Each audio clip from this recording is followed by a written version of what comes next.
Bienvenue sur le plateau de Météo La Suite, et c'est en Normandie, sur la côte d'Albâtre, que nous partons tout de suite pour prendre un grand bol d'air. La côte d'Albâtre, c'est 120 km de falaises qui relient Le Havre au Tréport. Longé par le GR20, l'un des plus beaux chemins de randonnée, ce territoire surprend par ses paysages sublimes. Et c'est non loin de là que se trouve le château français de Sissi, la plus célèbre des impératrices. C'est Paul-Antoine Balland qui vous sert de guide.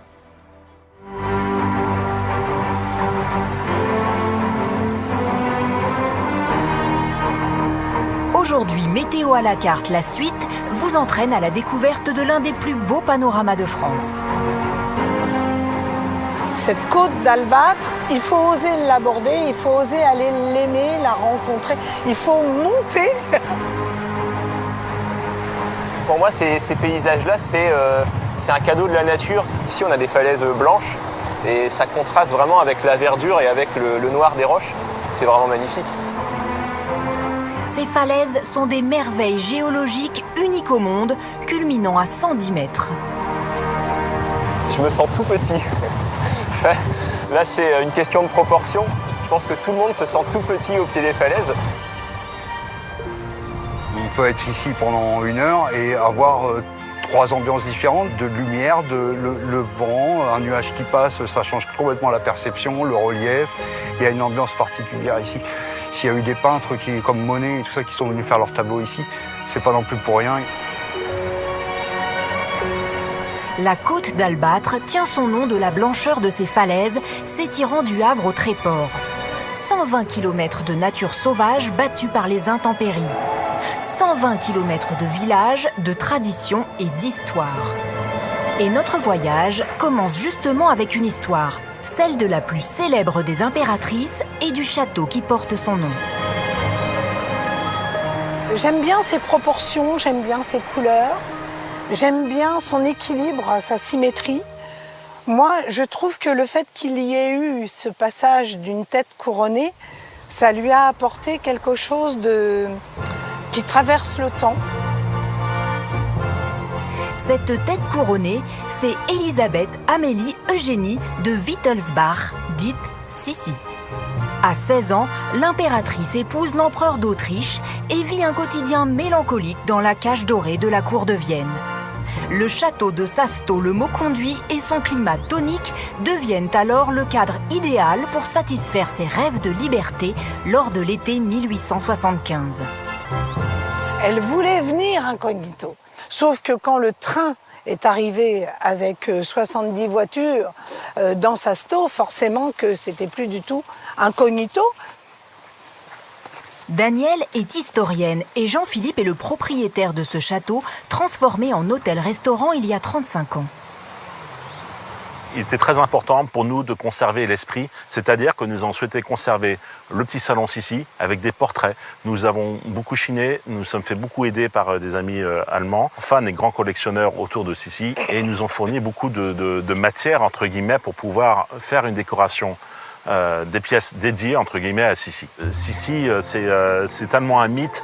On voit des petites filles arriver de l'âge de 6-7 ans en robe de princesse parce qu'elles viennent voir Sissi en fait, c'est ça. Et donc je pense que Sissi sera éternelle. Pourquoi est-ce qu'elle est aussi célèbre, Sissi? Parce que dans son originalité, dans sa beauté, et elle avait donc on va dire aujourd'hui, elle était en avance sur la façon de se nourrir, sur la façon d'entretenir son corps.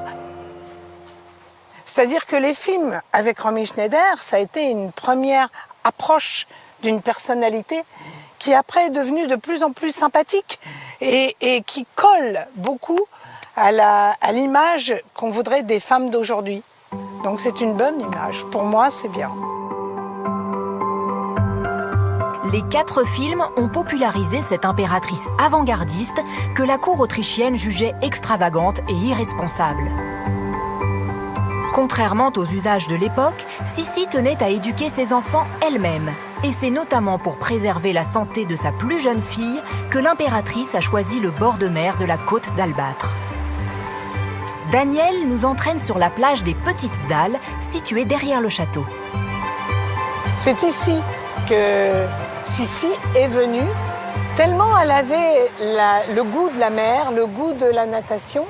Et puis cette politique qui a été faite pour le bénéfice des bains de mer, eh bien c'était en fait le premier prétexte pour que elle et sa fille, Marie-Valérie, viennent justement respirer l'air iodé. Ce paysage, il n'a pas changé, et c'est à part les falaises qui reculent. En effet, ces falaises, qui offraient autrefois un écrin impérial à Sissi, menacent aujourd'hui les promeneurs et le patrimoine de la côte d'Albâtre. La moyenne, de par les scientifiques, c'est 20 cm par an.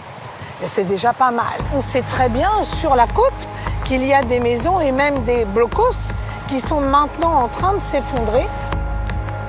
Nous quittons la plage pour partir à la rencontre de Christophe. Ce naturaliste éveille les consciences aux dangers que représentent ces géants aux pieds d'argile. Il faut surtout pas s'aventurer au pied des falaises parce qu'on a des parties qui sont prêtes à tomber à n'importe quel moment, quoi. Pour lutter contre l'érosion de ces falaises-là, on ne peut rien faire malheureusement parce que c'est continuel, ça s'effondrera tout, ça s'est toujours effondré, ça s'effondrera toujours. Ces falaises sont en réalité des couches de sédiments marins, donc friables par nature.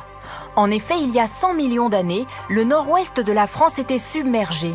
Et 50 millions d'années après, une partie des eaux douces s'est figée dans la glace, contribuant à diminuer le niveau de l'eau et à faire surgir ces imposantes falaises du ventre de la mer.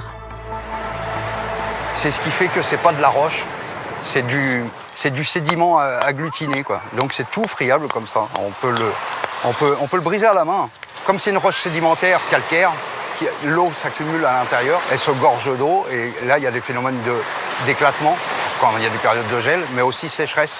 Et donc fissuration et puis effondrement. À partir du moment où il y a des fissurations, il y a des effondrements. Et en pied de falaise, on est plus sur les assauts de la mer en fait.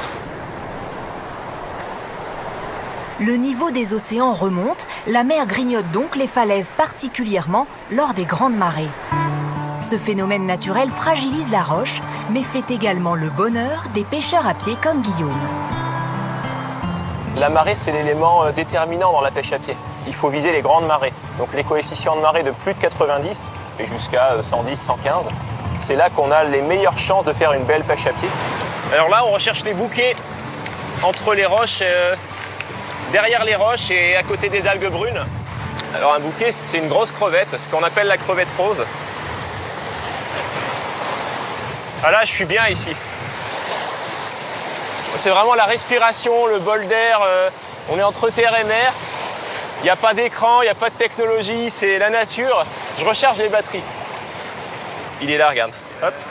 On voit ces petites antennes.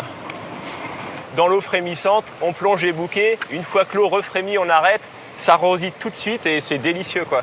Ça, en guise d'apéritif, c'est super. En faisant les bouquets, on prend aussi des crabes, par exemple.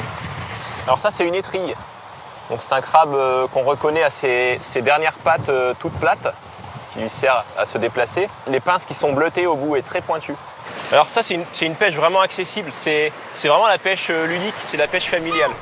Quand j'étais petit, moi, ce qui me donnait vraiment envie de tomber du lit, ce qui me faisait tomber du lit, c'était vraiment la pêche, quoi.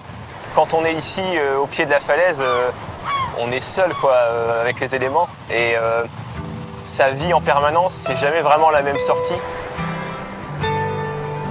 Que l'on soit amateur de pêche à pied, de paysages grandioses ou de patrimoine, la côte d'Albâtre recèle de nombreuses richesses à découvrir en longeant les sentiers du littoral normand, comme celui du GR21, élu sentier préféré des Français.